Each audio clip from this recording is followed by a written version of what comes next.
And thank you very much for joining us once again on PM Express. Listen, I have never spoken about this subject before, so bear with me. And I'm not surprised if many of you are wondering, athletics on PM Express? Of course, why not? We've talked about football on the show many times. But let's have a conversation about it. You possibly understand very soon as we go on why this is key. Because we are known the world over for our football. But in the last month or so, Ghana has been getting some very good, attention when it comes to athletics also. And in the midst of, I always say this, I always want to find that good news story in the midst of this current economic crisis. Everybody wants something that they can smile about. And when there was little bad news when it comes to, the big one, athletics over the weekend, then you began to appreciate why many Ghanaians were keenly following the athletics and how our men and women, our boys and girls were performing at the Commonwealth Games and also the World Athletic Championship. And then I was like, wow, so we were following. It took the bad news, a massive error for us to show that we care. And people were very upset with our disqualification in that relay. We'll come to that towards the end. But so why are we talking about this today? And there's a good, there's a bad, there's an ugly. And why are we talking about this today on the show? We are having this conversation because if you look at the Birmingham 2022 Commonwealth Games, and I know many of you possibly have been caught up with the EPL coming, and so you're forgetting that in England, in the UK, in Birmingham to be very specific, a major event was happening when it comes to athletics. Ghana's performance, this is what it is. We have gold of 0, yes, silver of 2, bronze of 3, a total of 5 medals. And I'll put it in a historical context shortly, just so you appreciate why this is important. If you look at the medals table from the continent, you have Ghana in that 6th place, 1, 2, 3, 4, 5, 6th place, with 5 medals in total. Nigeria, by far, dominating the continent with 25. South Africa, obviously, is 27. Kenya is 21. And so you begin to see that these 3 countries on the continent, in terms of the sheer numbers, are streets ahead of many. For Kenya, everybody knows when it comes to the long-distance running and the track and field, they seem to do pretty well. Nigeria, too, is showing some great... But yeah, I mean...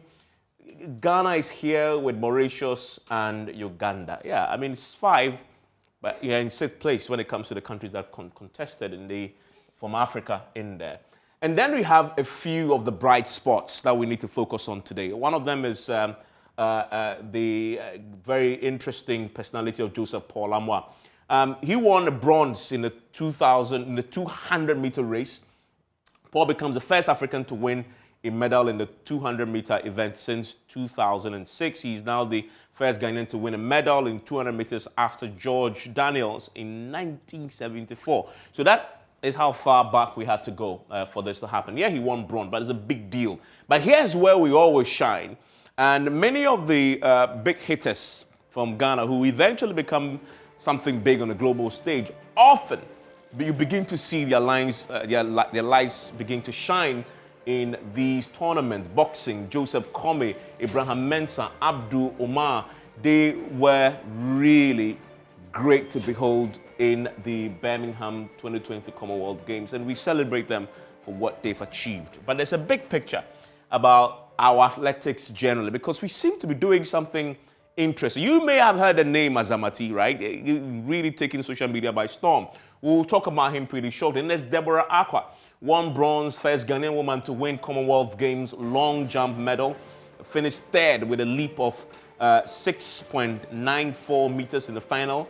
Nigeria, we know, placed first with a leap of 6.99 meters. Australia placed second with a leap of 6.94. So yeah, we are in the good leagues. Now, this is what makes it interesting. If you look at our performance this time round, if you compare it to the previous year, so this is our best performance in the Commonwealth Games since 2006. So this is a big deal for us.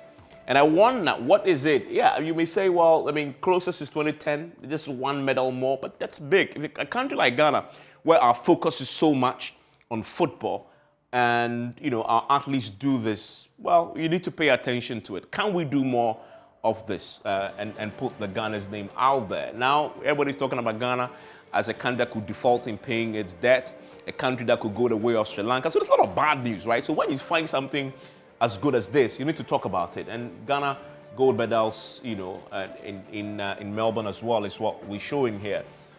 And then there's a list of Ghanaian medals in each Olympic Games. Now, we're just looking at this broadly now, right? In gold, we've not won anything, but silver, we've won 1, and bronze is 4.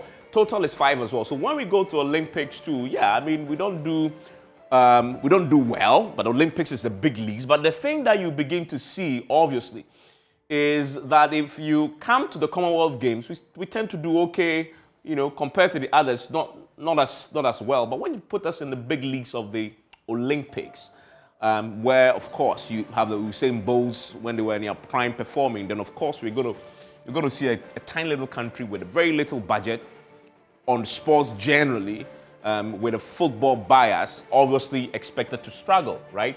And this of course and boxing has been one of our biggest attractions and when it comes to performances. But this is the story that got many people talking. Right? This is the story of our brilliant young men who were teared in the semifinals in the 4x100 meters race, only to miss out because of no fault of theirs. They were disqualified, right? I mean, per the World Athletics rule TR 2411, I don't know what that is. My guest will tell me what that is pretty shortly. In short, only athletes whose names are on the final confirmation form are starters and can run through the competition. They'll break it down, so don't worry about it. Now, there was a mistake, there was an error by the Ghana Athletics Association that led to their disqualification, and they were in good position, looking at what they performed, how they performed in the semifinals, to do something great in the final. And these were young people who had done great individually, and they were collectively going to do something great. And unfortunately, this mistake by the Ghana Athletics Association led to their disqualification. That broke a lot of hearts. If you followed social media over the weekend, there was an apology by the Ghana Athletics Association because they made that mistake. We rendered an unqualified and heartfelt apology to the men's 400, 4x100 meters for the technical oversight. That's what they called it, technical oversight, that led to the disqualification of the team from the final. The withdrawal was not transmitted in time to the Technical Information Center by our coaching crew. So it was just a matter of informing the authorities of a change in personnel on the track, which somebody failed, somebody slept on their jobs. And because of that, these 4 gentlemen didn't get their chance to show the world what they could do in the finals. That is the thing that got many people talking, and that negativity has brought some focus. And we want to talk about it tonight, what it could have been for these 4 gentlemen. My guests are joining me seated: Gary Al Smith, George Addo Jr., and of course, my personal, as I was telling Gary, you need to pond him, proper introduction to PM Express, and of course to the Multimedia family. That's him there. That's him there smiling. You're wondering who that is. You may have seen him on social media. He's written extensively about this. And when I saw him outdoored on social media, I said, oh, this is perfect, because I want to talk about this and I want him on the show as well, so we can properly outdoor him to the rest of the world. Our latest signing, remember we are going to the transfer window is still open to the end of August. And we've made a signing. I will introduce him properly. Don't worry. You're wondering why I haven't mentioned his name yet. Don't worry. When I said that, I will do so. I mean, back in the day when Manchester United signed somebody, we brought a piano, and then the guy played the piano, and eventually became a pianist, and he forgot to play his football. So we are being careful with this. But this one is going to be a hit, not a miss. I'll introduce him when I return. Ask Gary and George, you know them already, and we'll hear his thoughts on this. Trust me. Stay with me. They'll make this exciting. If you think athletics is boring, wait till you hear these 3 gentlemen on the show tonight.